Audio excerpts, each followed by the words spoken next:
mendengarkan kebenaran firman Tuhan. Kita akan memberikan persembahan. Sebelum itu kita akan melakukan kata-kata iman kita. Kami percaya memberi persembahan adalah bagian dari ibadah. Dengan memberi persembahan kami memuliakan Tuhan dengan harta kami. Kami memberi dengan sukacita dan hati yang bersyukur. Dalam nama Tuhan Yesus. Amin. Selamat memberi. Tuhan Yesus memberkati.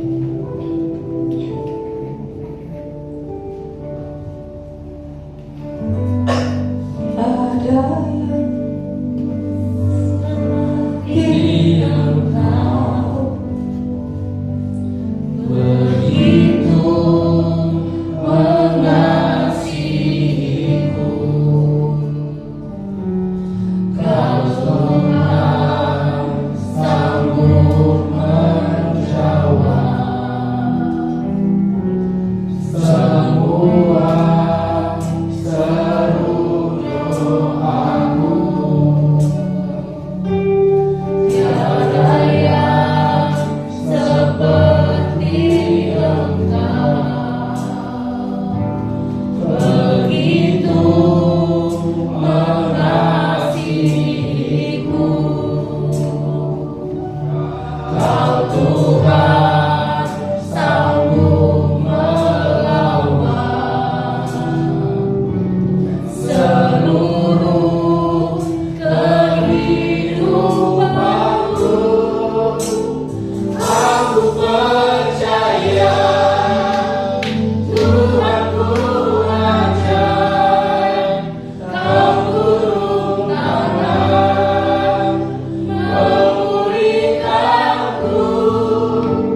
Bapa. Terima kasih Tuhan Yesus. Biar hati kami ya Bapa terus diarahkan, terus cari Tuhan, terus mengingini akan pribadi-Mu ya Bapa. Sampai kami sadar Tuhan, di muka bumi ini ya Bapa, pada akhirnya Engkau yang terutama, Engkau yang segalanya ya Tuhan. Dan sampai selamanya tidak akan pernah bisa digantikan apapun. Terima kasih Tuhan, terima kasih. Kau mutiara kami, Kau hasrat hati kami, Kau cinta kami, Kau kesukaan hati kami ya Bapa. Kau gelora jiwa kami ya Tuhan. Engkau segalanya buat kami ya Bapa. Kau menempati tempat yang terutama di dalam hidup kami ya Tuhan. Engkau cinta mula-mula kami ya Bapa. Engkau hasrat kasih kami ya Bapa. Engkau kerinduan kami Tuhan. Terima kasih Tuhan, terima kasih ya Bapa. Terima kasih Tuhan Yesus. Buat kami mengerti Tuhan dengan bahasa yang kami mengerti ya Bapa. Supaya kami berubah, supaya kami diubahkan ya Tuhan. Mengosongkan diri, melepaskan banyak hal. Kami tahu kami gak akan kehilangan ya Tuhan. Tapi kami akan peroleh segalanya. Damai, sukacita, kasih yang bergulung-gulung Tuhan, yang gak ada habisnya Bapa, yang gak bisa diberikan oleh dunia ini Tuhan. Terima kasih Tuhan Yesus, terima kasih. Terima kasih ya Bapa. Ini bukan hal yang populer ya Tuhan. Ini bukan hal yang mungkin terlalu enak untuk didengarkan. Tapi Engkau yang memampukan kami ya Tuhan Yesus. Terima kasih Roh-Mu, Roh-Mu Tuhan, Roh Kudus kekasih kami. Kau yang bekerja di hati kami, di ruangan ini, di dalam nama Tuhan Yesus. Segala pujian kemuliaan hanya bagi Engkau. Haleluya. Amin. Silakan duduk Bapak Ibu yang dikasih Tuhan semuanya. Wah, udah mulai berlibur ya. Ya, hari ini sore ini temanya masih tentang sama seperti tadi pagi, korban. Siapa? Saya pikir Pak Aji, korban yang hidup. Oke. Tadi udah dari Pak Aji. Korban yang hidup ya, kita akan lihat korban kok hidup gitu ya.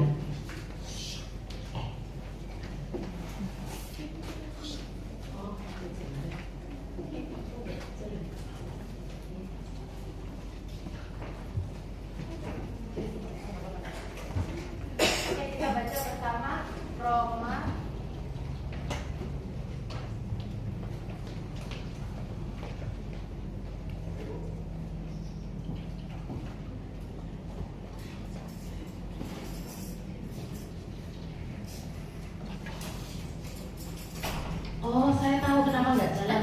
Oh, belum saya nyalakan. Oh? Oh iya. Oke. Habis, Kasih Pak. habis baterai.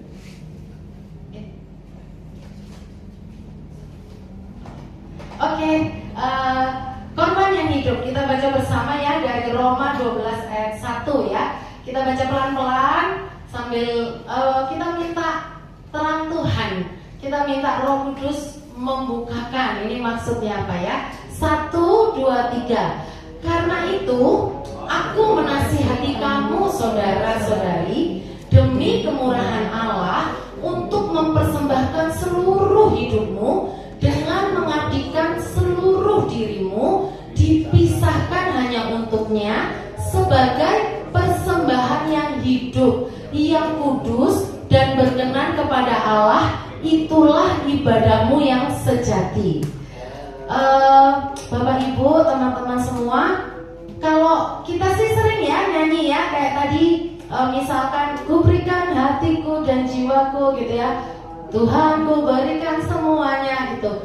Tapi kadang-kadang sebenarnya kita ini juga nggak terlalu kebayang gitu ya, mempersembahkan seluruh hidup itu seperti apa. Nah kita lihat, coba pelan-pelan ya, kita lihat berikutnya. Nah ini versi yang berikutnya masih Roma 12 ayat 1. Saya akan bacakan ya. Sahabat-sahabat terkasih, apa seharusnya respon yang tepat terhadap kasih karunia Allah yang luar biasa? Jadi tadi kan dibilang mempersembahkan seluruh hidup. Nah, Bapak Ibu, teman-teman nih, kalau kita dengar ya, lagi baru dengarnya suara azan gitu ya. Banyak konsep-konsep agama di muka bumi ini itu bilang harus ngasih kurban.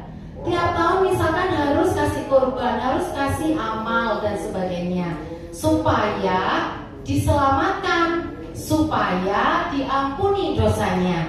Tapi kalau agama atau kekristenan itu bilangnya, sahabat-sahabat terkasih, apa seharusnya respon yang tepat terhadap kasih karunia Allah?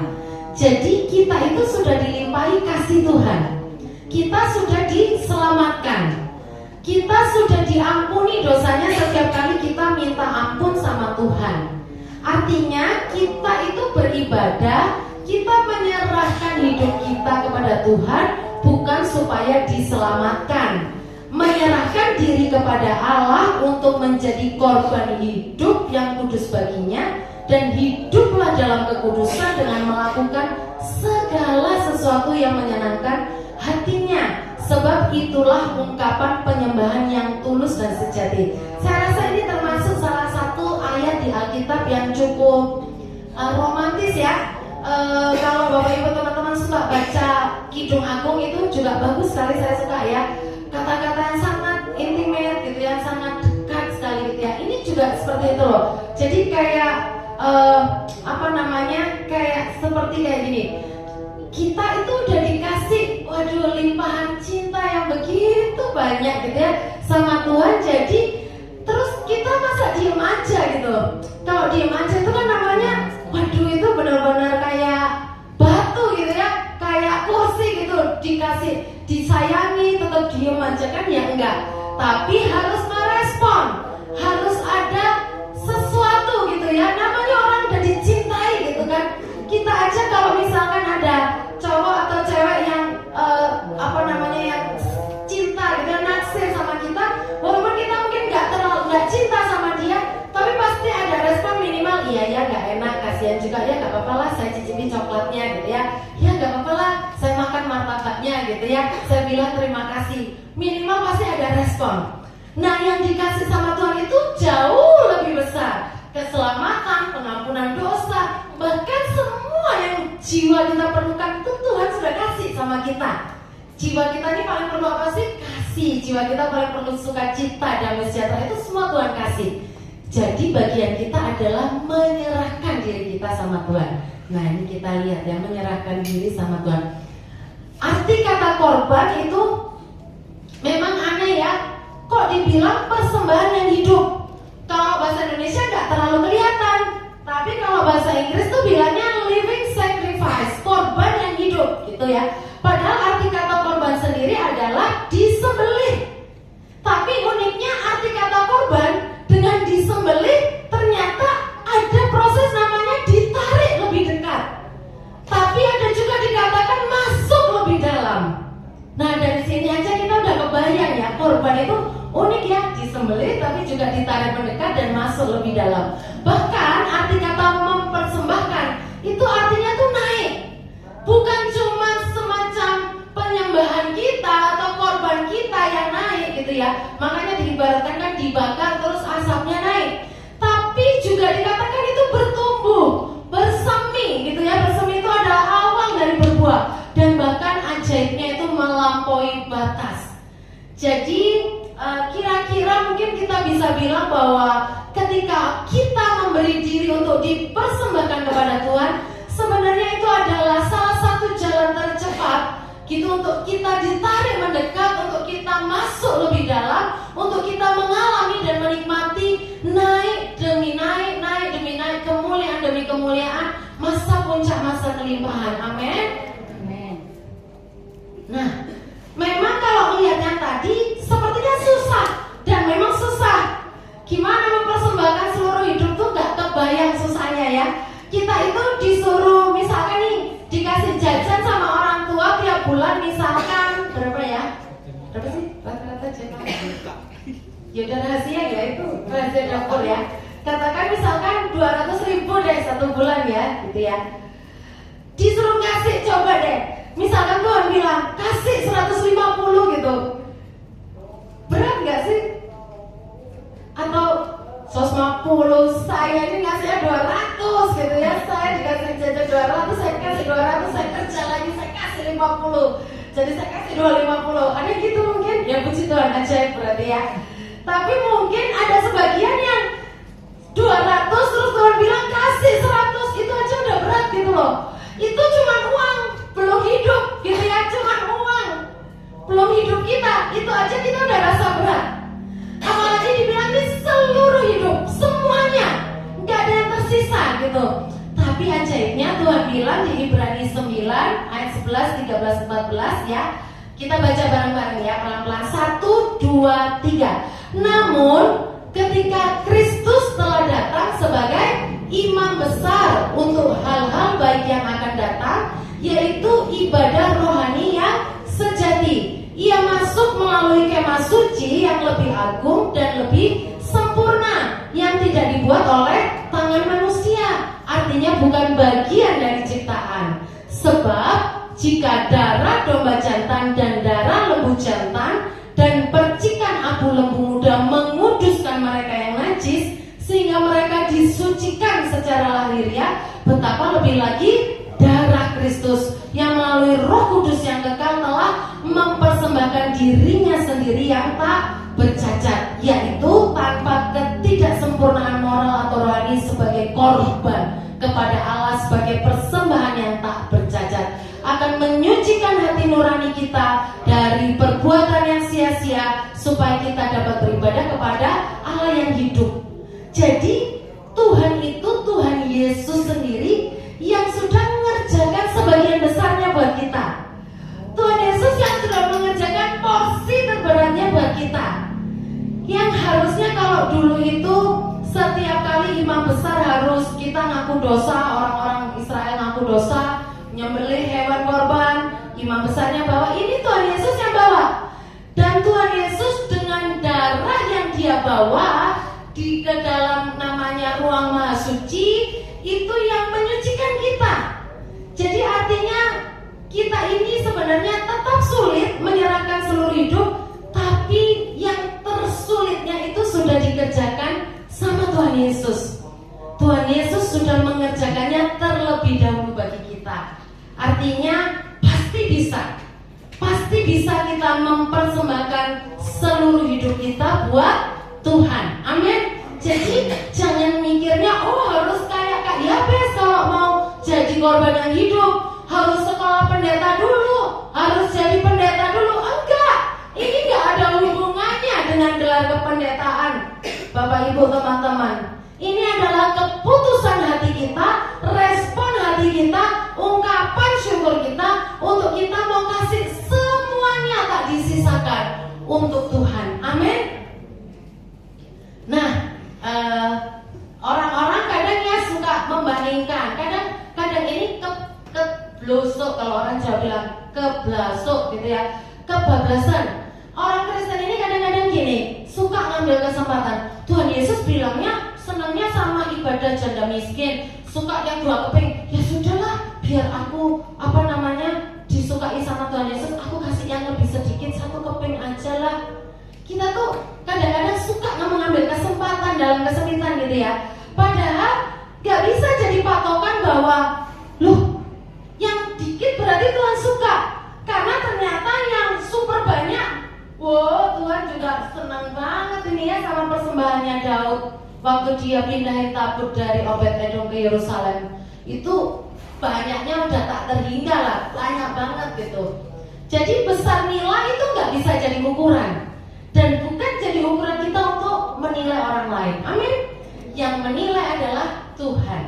Yang dinilai adalah apakah itu merupakan korban yang hidup dan kudus. Apa itu yang hidup dan kudus, nanti kita lihat. Terus nanti orang kadang bilang, oh Tuhan itu senangnya makan steak, dia gak suka sayur mayur gitu ya. Tuhan tuh bukan kayak kelinci gitu, harus ngerti. Tuhan tuh gak suka wortel, Tuhan tuh gak suka kangkung gitu.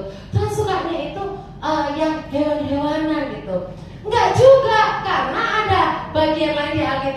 persembahkanlah hasil bumimu, buah sulung hasil yang pertama dari hasil bumimu. Jadi kita juga nggak bisa bilang, oh Tuhan sukanya jenis yang ini gitu.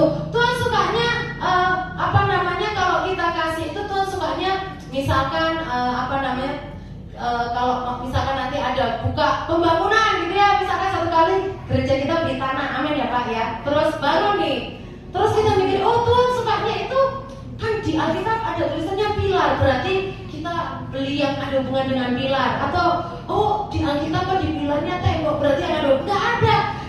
Apa yang penting itu adalah apakah yang kita persembahkan di hadapan Tuhan itu korban yang hidup dan kudus ya. Jadi bukan jenis korbannya, bukan soal sayur, bukan soal daging gitu ya. Oh berarti kalau datang sama Tuhan itu harus bawa macam-macam gitu ya. Kalau nggak bawa apa-apa gimana gitu? Berarti nggak boleh. Enggak juga. Buktinya Saul bawanya banyak, tapi Tuhan bilang aku menyesal menjadikan dia raja. Kenapa? Karena dipersembahkan motivasi hatinya datang dengan motivasi hati yang nggak benar. Tapi ada yang namanya Obed Edom, nggak kasih apa-apa. Dia nggak mempersembahkan apa-apa, tidak dicatat dia mempersembahkan apa-apa. Dia hanya mau ambil resiko aja. Semua orang takut kesetrum, semua orang takut mati, dan dia bilang nggak apa-apa, masukkan aja ke rumah saya. Kalaupun nanti anak saya keliru pegang, kalaupun nanti hewan peliharaan saya keliru pegang, kalaupun nanti saya yang keliru pegang, kalaupun istri saya yang keliru pegang, nggak apa-apa, biarlah itu menjadi korban hidup saya di hadapan Tuhan. Masukkan aja tabut perjanjian itu di dalam rumah saya. Dia nggak bawa apa-apa Bapak Ibu teman-teman, tapi Tuhan begitu suka sama persembahannya. Jadi datang dengan tidak tangan hampa juga bukan jadi penentu utama apakah Tuhan itu berkenan atau tidak. Yang penting sekali lagi adalah apakah korban itu hidup dan kudus. Nah, sekilas ya, karena ini nggak saya sampaikan tadi, karena ini banyak anak muda ya. Jadi ada banyak contoh di Alkitab. Kenapa Tuhan tuh suka persembahan Habel? Tentu Habel tuh mempersembahkan nggak keinginannya sendiri. Dia bisa nangkep yang Tuhan mau itu apa. Terus dia memperjuangkan sesuatu yang sama sekali nggak akan dia nikmati sendiri. Namanya hari itu hewan-hewan itu belum ada orang makan hewan tuh sampai pertama kali orang makan hewan tuh zamannya Nuh. Kalau di Alkitab dibilang seperti itu. Jadi dia bayangin dia melihara hewan hanya untuk dikasih sama Tuhan, bukan untuk dijual, bukan untuk buat apa gitu ya. Tapi benar-benar hanya untuk dipersembahkan sama Tuhan. Benar-benar bukan untuk dinikmati, bahkan ambil sedikit saja untuk dia nikmati. Kalau kita kan masih mending ya, kita kerja, kita ambil 10%, kita sisihkan 10%, kembalikan buat Tuhan, 90% mungkin kita pakai gitu ya.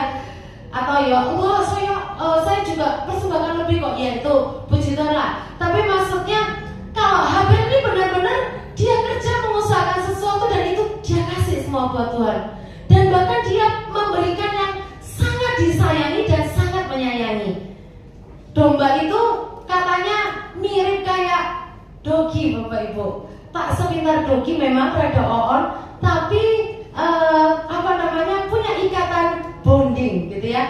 Jadi hewan domba itu katanya kalau tinggal sama pemiliknya itu panik Bapak Ibu. Kayak anak-anak kecil gitu ya, yang ini panik ketakutan dia. Jadi bayangkan kalau dia mau dibunuh. Dan bayangkan perasaan Habel ketika harus sembelih domba kesayangannya ya.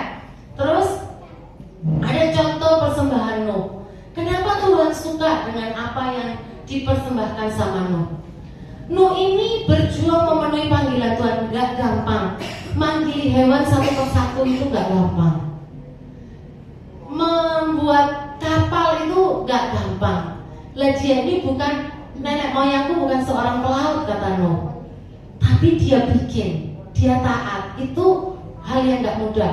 Kalau setahun 2 tahun itu gak masalah, tapi yang dilakukan Nuh itu puluhan tahun, bahkan diperkirakan sekitar 100 tahun bangunnya. Jadi dia percaya apapun yang diperintahkan Tuhan pasti bisa dikerjakan. Amin. Ini persembahannya, makanya Tuhan tuh suka. Terus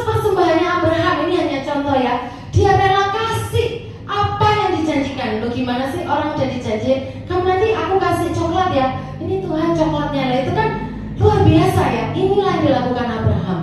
Dia nggak nuntut, dia tetap naikin korban, sekalipun dia nggak lihat mana katanya mau dikasih keturunan sebanyak bintang di langit, pasir di lautan, dia nggak lihat, tapi dia tetap naikkan korban. Itu persembahan Abraham.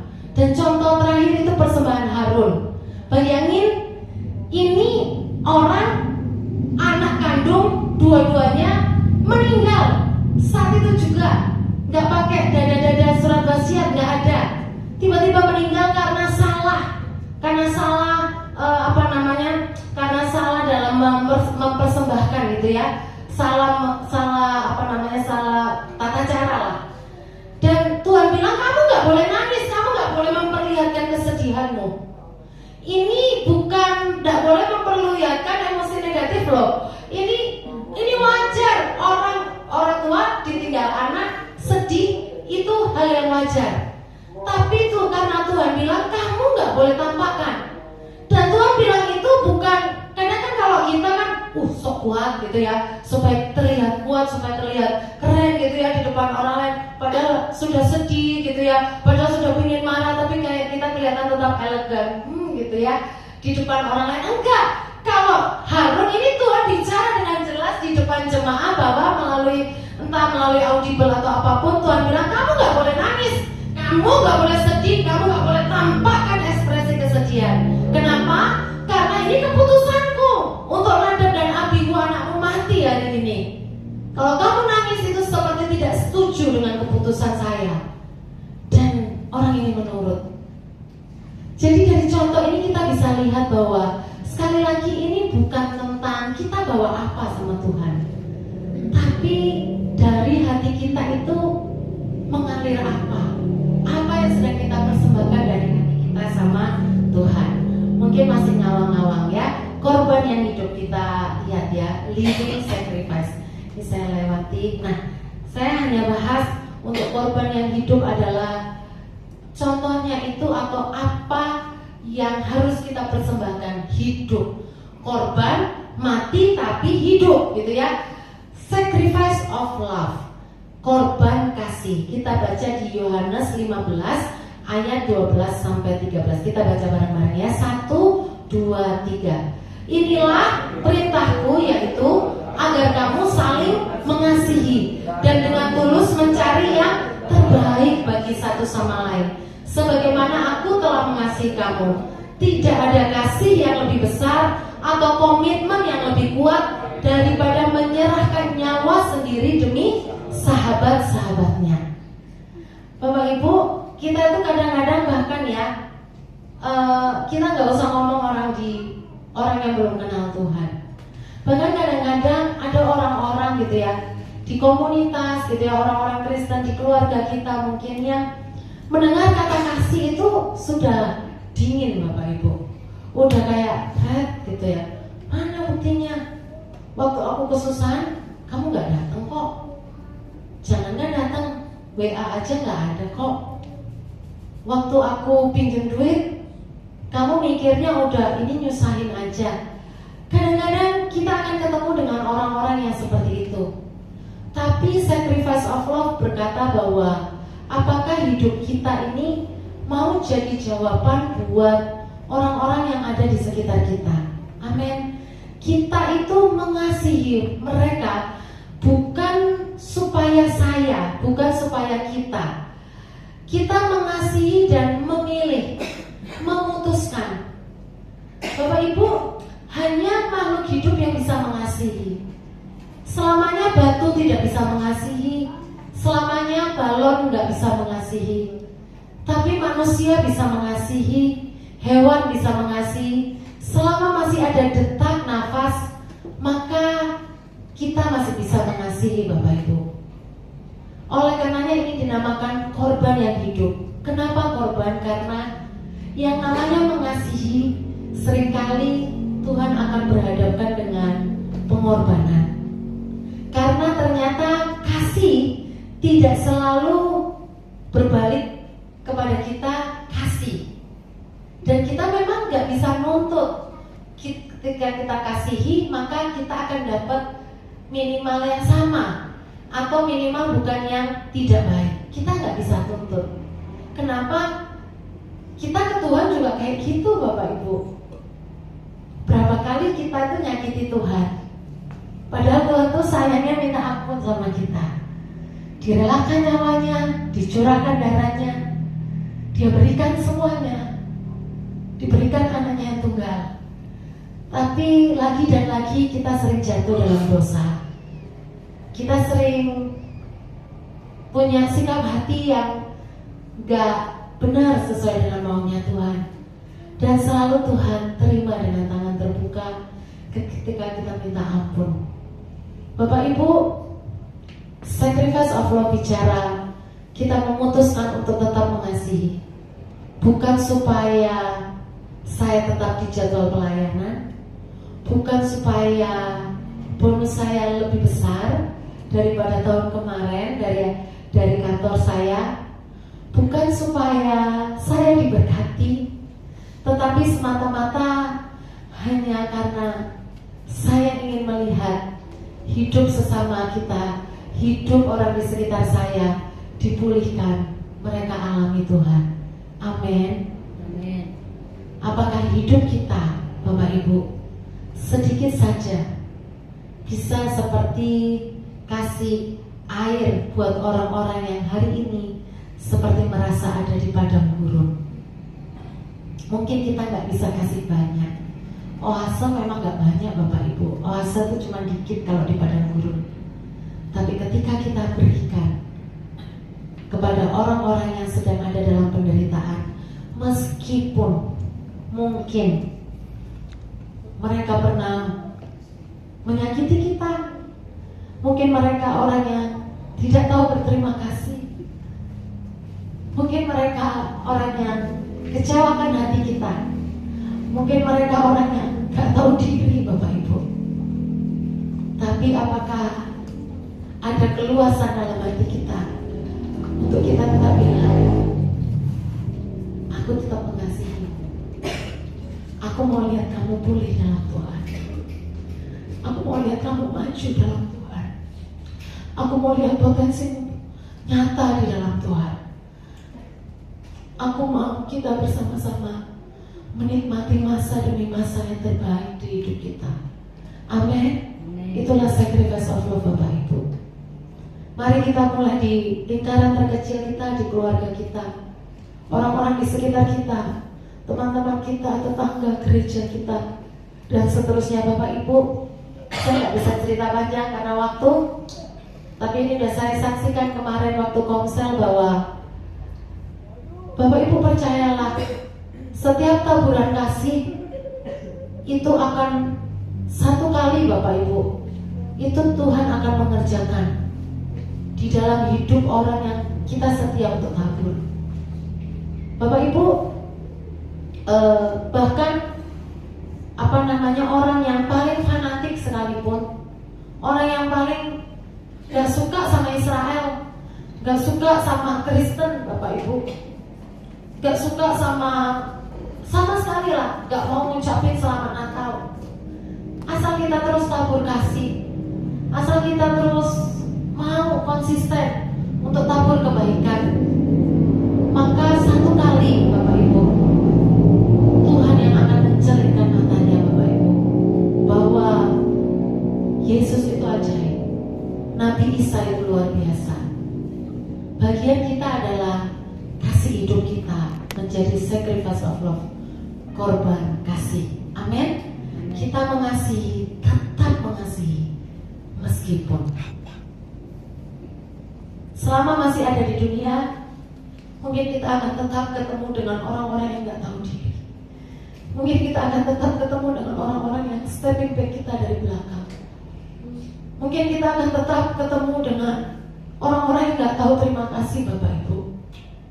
Tapi hari ini putuskan, aku akan tetap mengasihi engkau, aku akan tetap gendong engkau, aku akan tetap tarik engkau bersama-sama dengan Tuhan, untuk engkau bisa jalan lagi lebih kuat, lebih ajaib. Amin. Dan berikutnya kita akan bicara tentang korban. Nah, ini yang masih setengah nggak enak ya, belum pusat, belum ultimate-nya kalau kata Sharon ya. Saya lewati dulu. Kita ngomong yang kedua langsung, mengosongkan diri. Bapak Ibu, nanti kita lihat kenapa kok untuk jadi korban itu harus mengosongkan diri. Mengosongkan diri itu kita baca dulu ya ayatnya ya. Filipi 2 ayat 6-7 kita baca bersama-sama. 1, 2, 3.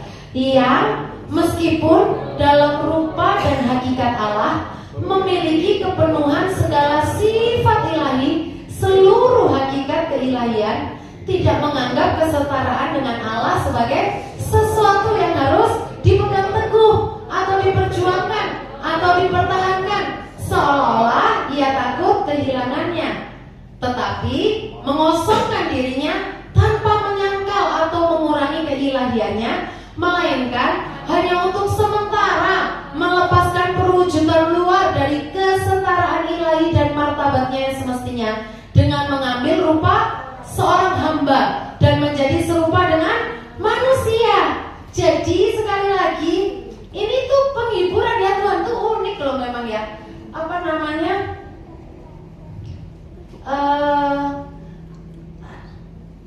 Uniknya tuh gini loh Bapak Ibu, Tuhan itu kayak ngerti ya, bukan kayak sih ya. Tuhan tuh ngerti banget. Ngosongin diri gampang apa susah? Susah ya. Saya merasa sangat super susah ya. Dan makanya Tuhan bilang tuh kayak ini sementara, hanya untuk sementara. Maksudnya gini, ketika kita di awal kita rasa susah, tapi kalau sudah terbiasa, maka itu akan jadi tidak ada rasanya lagi, gitu ya. Terus menerus, sampai akhirnya kita jadi orang yang terbiasa untuk mengosongkan diri, untuk melepaskan hak. Tapi harus dibiasakan, Bapak Ibu yang dikasihi Tuhan, ya. Terus di sini dibilang gini, mengosongkan diri. Jadi kalau kita lihat ya tadi ya, Tuhan Yesus itu luar biasa. Dia ajaib gitu ya. Dia yang punya bumi ini. Dia menciptakan semuanya, tapi dia ambil, bahkan di Yesaya dibilang waktu dia disalibkan seperti domba yang keluh dibawa ke pembantaian, semaraknya pun tidak kelihatan. Artinya itu udah benar-benar belek gitu ya Bapak Ibu, bahasa Inggrisnya gitu ya, sangat-sangat jelek, gak ada bagus-bagusnya gitu. Sementara kita kadang baju gak matching aja kita udah malu gitu ya. Kadang-kadang semua orang pakai jersey, saya gak pakai jersey sendirian, udah malu gitu kan. Tapi Tuhan Yesus itu dia pakai, dia punya semuanya, dia kosongkan itu semua, dan dia ambil posisi yang paling jelek, posisi yang paling rendah, posisi yang paling berdosa, posisi yang paling dihinakan oleh semua orang di muka bumi ini. Dia kaya tapi rela jadi miskin, Bapak Ibu. Bapak Ibu, selamanya kita gak akan pernah kok alami yang kayak dialami sama Tuhan Yesus. Gak ada ceritanya sepertinya martir-martir sekalipun alami yang sampai dihinakan seperti Tuhan Yesus. Tapi mari belajar untuk melepaskan hak kita. Kita lihat ya nanti ya, hak itu seperti apa. Dia mulia tapi rela direndahkan. Dia seharusnya ditinggikan tapi rela jadi hamba. Harusnya kita dipuji. Contohnya seperti itu ya. Harusnya kita dipuji karena mungkin kita sedang melakukan sesuatu yang baik, atau mungkin kita sedang mengerjakan sesuatu yang baik gitu. Mungkin kita sedang mengerjakan apa gitu ya, sesuatu yang baik. Harusnya dikatakan seperti Tuhan Yesus. Harusnya dia dimuliakan, tapi dia justru malah dipukuli. Dan dia gak melawan, Bapak Ibu. Dia cuma diam. Dia hanya diam. Itulah mengosongkan diri. Itulah melepaskan hak. Dia bisa bilang bahwa yang saya kerjakan itu untuk kamu, buat kamu yang mukulin aku nih loh, supaya kamu masuk surga. Sadar gak sih? Dia bisa bilang gitu. Bahkan dia hanya diam saja. Ada banyak hal Bapak Ibu yang kita tidak perlu membela diri Bapak Ibu. Kita hanya perlu diam saja. Diam saja dan tetap berlaku yang baik. Amin. Melepaskan hak, mengosongkan diri. Dan langkah-langkah mengosongkan diri, Roma 12 ayat 11 sampai 14. Janganlah hendaknya kerajinan kita itu kendor. Jadi gini Bapak Ibu, nanti atau sekarang mungkin kalau kita mengalami saya mau kasih contohnya itu seperti ini loh Bapak Ibu. Ini contoh yang kembali lagi ke yang tadi ya. Jadi sebenarnya gini, kita itu makanya kan cerdik seperti ular, tulus seperti merpati. Itu penting sekali. Setiap kesempatan Tuhan izinkan kita alami penderitaan, khususnya bukan karena kesalahan kita. Contoh misalnya, Bapak Ibu harus misalkan rawat keluarga yang sedang sakit, mondar-mandir, pagi tetap ke kantor, pulang harus ke rumah, habis itu ke rumah sakit antar barang, dan dilakukan berhari-hari, berbulan-bulan. Atau mungkin Bapak Ibu alami banyak hal lah ya. Mungkin Bapak Ibu harus misalkan Bapak Ibu digosipkan yang enggak gitu ya, yang sama sekali enggak sesuai gitu dengan kenyataan dan sebagainya lah. Atau Bapak Ibu mungkin alami misalkan ditipu orang gitu, dibohongin orang, mungkin misalkan jangan sampai terjadi ya, tapi kadang-kadang bisa Tuhan izinkan gitu. Misalkan ditipu orang atau dibohongi saudara sendiri, bahkan mungkin saudara kandung dan sebagainya. Dua pilihan Bapak Ibu. Sebenarnya ketika Tuhan izinkan itu terjadi dalam hidup kita, Tuhan tuh kasih kesempatan sama kita, nak, mau gak dengan penderitaan yang kamu alami ini, kamu ketika lewati dengan tanpa mengeluh, kamu lewati dengan bersyukur, kamu bahkan bisa mencari alasan untuk tetap bersyukur di dalam penderitaan yang sedang kamu jalani ini. Itu adalah aku mau kasih kamu kesempatan untuk kamu letakkan hidupmu di atas mezbah. Untuk itu dipersembahkan di hadapanku, menjadi persembahan yang harum. Makanya lagu tadi bilang, takkan pernah aku bawa selain yang terbaik. Tapi seringkali kita gak ambil pilihan itu.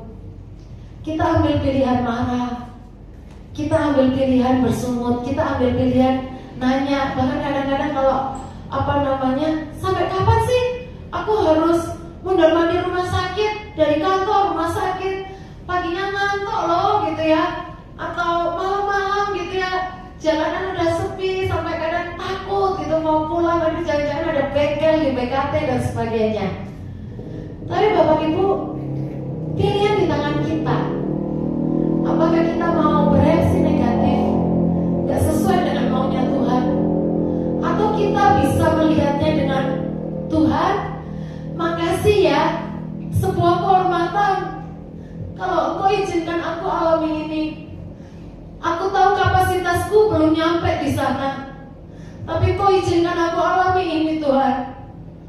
Sebuah kesempatan untuk aku naikkan hidupku sebagai korban di atas mezbah. Amin. Bapak Ibu, saya ngerti ini gak gampang. Tapi kita belajar nanti bahwa yang namanya mezbah gak jauh dari penderitaan Bapak Ibu, gak jauh dari koyakan di jiwa, gak jauh dari sayatan demi sayatan di jiwa, gak jauh dari cambukan demi cambukan di jiwa. kadang kelelahan dan sebagainya. Tapi apakah dalam kelelahan, ketika mungkin kita mempersiapkan sesuatu untuk sebuah pekerjaan Tuhan, capek mungkin, harus tetap bekerja, harus doling dan sebagainya. Kadang-kadang nyetir sampai terkantuk-kantuk di perjalanan. Tapi apakah kita melihat itu sebagai sebuah kesempatan untuk aku naikkan mezbah di hadapan Tuhan? Amin. Atau kita pilih menyerah? Kita pilih, ya sudahlah Tuhan, cukuplah, ini yang terakhir. Atau kita malah, gak Tuhan, more, lagi, more Lord, more Father, lagi Tuhan, lagi Tuhan. Amin. Di mezbah kita gak sendirian Bapak Ibu. Di mezbah ada Tuhan Yesus yang sudah korbankan lebih dulu untuk kita. Amin. Saya berharap ini penjelasan yang sangat mudah untuk dimengerti. Intinya jangan menyerah, jangan ngambek, jangan jadi gak gereja, jangan jadi gak nyalamin atau tetap baik dengan orang-orang yang mungkin gak pas di hati kita. Jangan gak nyapa, ketemu di kantor dia aja, enggak. Tetap kasih senyum yang terbaik. Ketika dia sakit, tetap kasih kata-kata berkat yang terbaik buat orang-orang yang mungkin menyakiti hati kita. Amin. Janganlah hendaknya kerajinanmu kendor, bersukacita. Temukan sukacita Bapak Ibu dalam segala hal. Paling gampang, contohnya apa? Contoh kalau tadi kayak ke rumah sakit. Di rumah sakit banyak sekali makanan yang enak-enak. Ada ketoprak, ada sate, di bubur cikini itu enak. Jadi maksudnya selalu ada alasan untuk bersukacita. Bahkan Bapak Ibu, ketika kita dipenuhi dengan hadirat Tuhan, makan bubur di depan rumah sakit aja bisa membuat kita mengucurkan air mata. Karena kita merasa, Tuhan kau sangat baik ya Bapak.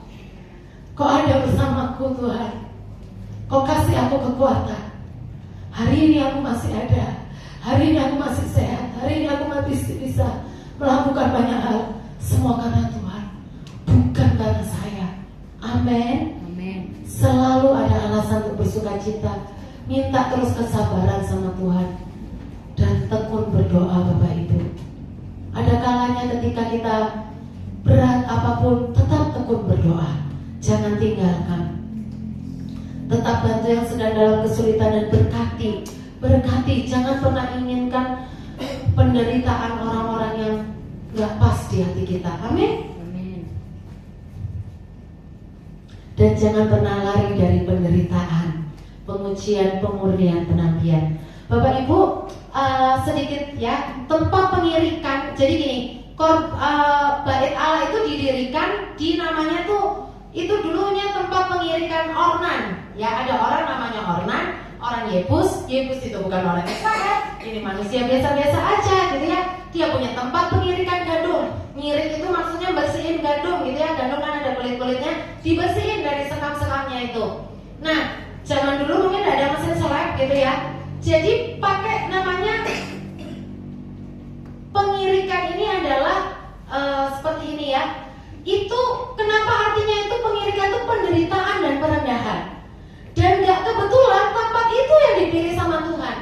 Memang tempat itu adalah katanya tempat yang Abraham mempersembahkan korban. Itu juga tempat Musa ketemu semak berduri gitu ya, semak berapi gitu. Tapi menurut saya itu juga adalah kenapa tempat itu dipilih? Karena itu adalah tempat pengirikan korban.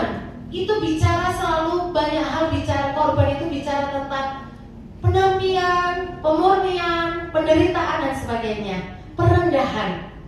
Pengirikan itu diinjak-injak, jadi gandumnya itu diinjak-injak berulang-ulang, gak sekali. Yang injak bukan manusia Bapak Ibu, yang injak binatang. Binatang itu lebih rendah dari manusia.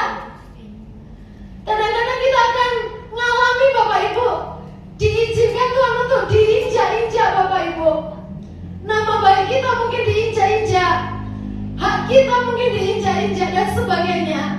Tapi jangan pernah lari dari pengirikan gandumnya Tuhan. Amin. Jangan lari Bapak Ibu. Perendahan itu membuat kita jadi tahu diri kok. Perendahan itu membuat kita jadi ingat siapa kita di hadapan Tuhan. Setiap rasa sakit mengingatkan kita bahwa iya Tuhan, aku masih daging, aku butuh Engkau. Aku bukan Superman. Aku masih butuh Engkau Tuhan. Tolong hatiku. Amin.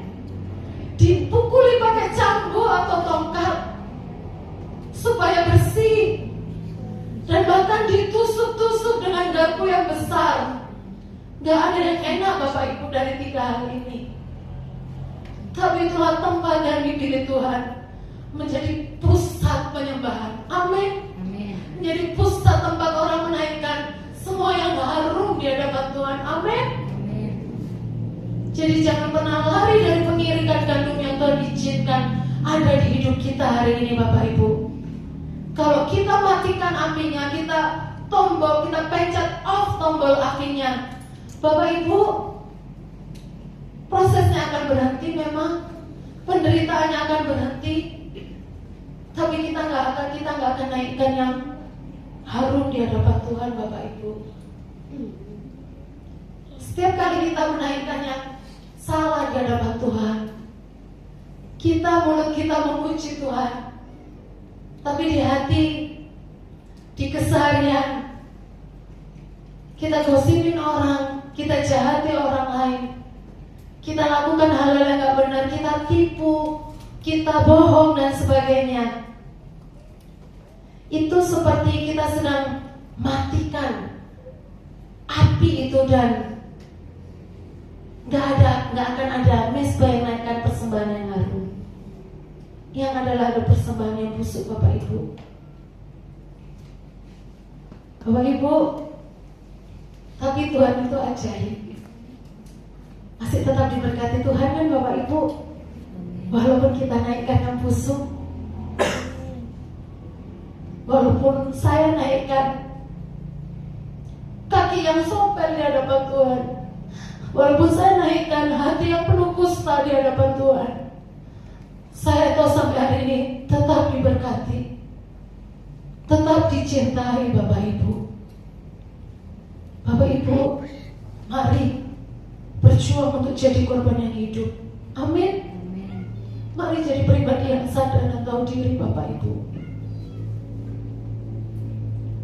Proses hewan jadi korban itu Bapak Ibu, namanya korban itu harus mati Bapak Ibu. Gak ada itu namanya jadi kalau saya sih gak pernah, dulu kayaknya pernah saya lihat tetangga saya nyembelih pas Idul Adha gitu ya. Dan itu kalau masih kayak gerak-gerak gini, ya terus gitu ya, sampai diem gitu, sampai diseseti kulitnya itu benar-benar sampai nggak boleh, ya benar-benar mati. Itu namanya korban Bapak Ibu. Jadi memang kalau kita mau jadi korban yang hidup tapi mati tapi hidup, maka kita harus izinkan diri kita, hati kita untuk disembelih Bapak Ibu. Disembelih yang gak baik-baiknya ini loh. Tuhan itu ngambil yang gak baik-baiknya aja. Supaya apa? Supaya kalau udah disembelih, kita bisa dinaikkan ke mezbah, kemudian apinya bisa dinyalakan, dan korban yang harum itu bisa dinaikkan di hadapan Tuhan Bapak Ibu. Tapi kalau kita marah, kalau kita teriak-teriak, kalau kita nyalahkan orang lain Bapak Ibu, kalau kita nggak terima, kok aku digitukan sih, aku nggak salah, aku kan cuma gini, kenapa kok aku disalahin, kenapa aku dituduh, kenapa aku yang dihakimi, yang salah dia. Ketika kita masih seperti itu Bapak Ibu, nggak ada korban yang dinaikkan di atas mezbah yang masih bilang mbak, nggak ada Bapak Ibu. Semua korban yang dinaikkan di mezbah itu diam, dibolak-balik dia diam Bapak Ibu, ditusuk dia diam, dilempar apapun dia diam Bapak Ibu. Bapak Ibu, ketika kita harus menerima hal-hal yang gak baik, kita harus menerima lemparan demi lemparan yang gak baik, mari belajar Bapak Ibu. Itu kesempatan kita naikkan korban yang hidup di hadapan Tuhan. Amin. Di atas mezbah gak ada pemberontakan. Bahkan saat api dinyalakan, korban gak akan bisa berontak. Amin. Belajar kita semua Bapak Ibu, saya khususnya untuk kosongkan diri, melepaskan hak. Akhir kata, selama tidak ada korban, mezbah gak mungkin diletakkan. Selama gak ada kematian, tidak ada yang dinaikkan di hadapan Tuhan. Dan bagaimana supaya jadi korban sembelihan, miliki hati yang tenang. Bapak Ibu, ini lucu kalau domba itu katanya kalau ya nggak domba toh ya sapi, mungkin babi juga. Saya soalnya nggak enak mau pasang gambar babi gitu ya, walaupun babi juga kina-kina lucu gitu ya. Kayaknya lebih sopan kalau pasang gambar domba. Tapi intinya semua binatang kalau mau disembelih itu semuanya tuh tolong gitu, kira-kira gitu ya, help me gitu. Tolong semua pecinta-pecinta hewan, saya mau disembelih nih gitu, kira-kira begitu. Tapi ternyata ada buat tempat-tempat penistaan hewan itu ada tipsnya gimana supaya hewan-hewan ini tidak berontak. Karena kalau berontak dagingnya alot Bapak Ibu. Jadi dia tuh mesti ditenangkan. Maka kita mesti tenang hati kita. Belajar untuk tenang. Tenangnya gimana? Gak bisa Bapak Ibu, hanya dekat dengan Tuhan. Kalau kita dekat dengan Tuhan Bapak Ibu, kita ngalami sesuatu, kita kayak bisa, ya Tuhan, gitu, gak bobo gitu. Dibuat kenyang. Jadi gak boleh lapar. Kalau lapar nanti tantrum Bapak Ibu. Kenapa kita suka tantrum? Jiwanya aja kurang kenyang. Jadi harus banyak-banyak dengan hadirat Tuhan. Harus banyak-banyak baca firman. Akulah roti hidup kata Tuhan Yesus. Kalau datang sama Tuhan gak akan lapar, kenyang. Kalau haus datang sama Tuhan. Dan mesti ditutup matanya ya. Jadi katanya domba atau hewan-hewan kalau biar gak berontak ditutup matanya, dibohongin. Nah kita semacam membohongi, bukan membohongi ya, kita tutup mata kita, aku lupakan semua yang di belakangku. Aku lihat aja sama Tuhan, aku lihat aja sama pribadinya. Maka itu membuat kita semua bisa menjadi belajar, dikuatkan untuk menjadi korban yang hidup. Amin. Tetap pilih melakukan kehendak Tuhan meskipun harus dilempari batu. Tetap pilih mencintai dan menggendong meskipun disakiti dan dikecewakan. Tetap memilih mengalah walaupun benar. Dan ambil bagian orang lain yang orang lain gak berani. Ambil bagian yang orang lain itu segan. Ambil bagian yang orang lain takut. Tapi kasih yang orang lain akan dapat trofi. Amin. Dan ini mempersembahkan hidup sebagai korban bukan hal yang menyedihkan. Amin. Bukan hal yang menyedihkan. Amin. Amin. Bukan hal yang menyedihkan. Yang kita baca bersama-sama. 1, 2, 3. Mempersembahkan hidup sebagai korban bukanlah hal yang menyedihkan, tapi sebuah kehormatan. Sekali lagi, mempersembahkan hidup sebagai korban bukanlah hal yang menyedihkan, tapi sebuah kehormatan, bahkan sebuah kemenangan. Amin. Kita lebih dari pemenang. Amin. Amin. Yuk kita bangkit berdiri Bapak Ibu. Kita nyanyikan satu lagu. Kak Philip tahu lagu itu enggak? Tuhan ku berikan semuanya.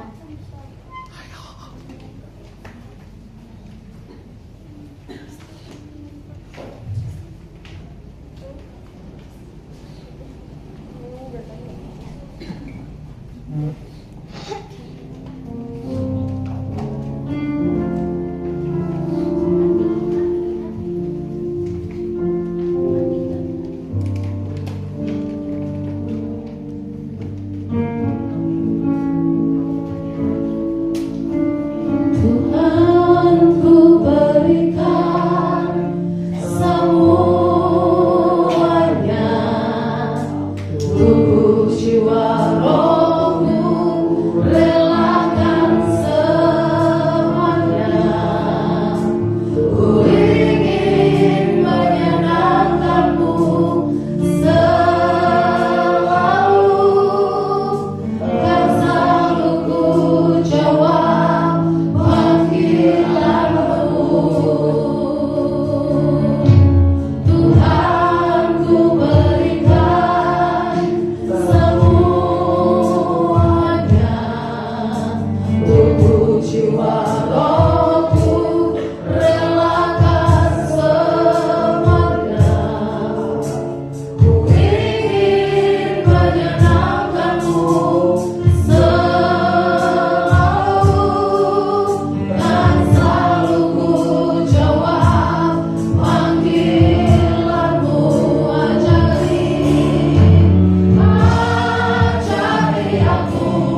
Tuhan mikirin diri kami sendiri ya Bapa.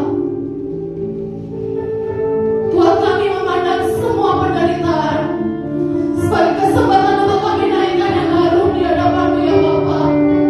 Bapa, terima kasih Bapa, bersyukur Tuhan untuk setiap jiwa di tempat ini ya Bapa. Ada korban-korban yang sudah mereka naikkan di hadapan-Mu ya Tuhan. Setiap penyerahan, tanda protes dari mereka Bapa. Ya dan hanyalah ini berkata, aku lewati bersama-Mu Tuhan. Dan Tuhan bilang, aku suka dengan respon hatimu.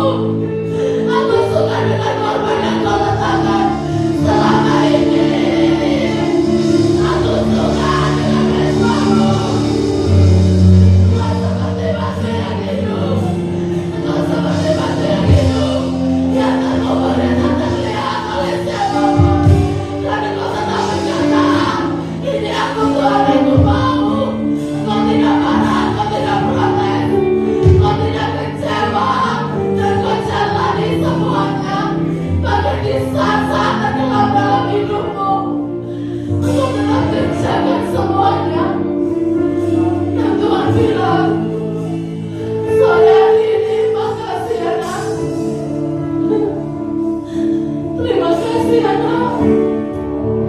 Terima kasih untuk kerelaan hatimu. Terima kasih untuk kerelaan hatimu. Terima kasih untuk kerelaan hatimu menaikkan yang harum di hadapanku. Terima kasih nak, terima kasih ya.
Terima kasih Tuhan.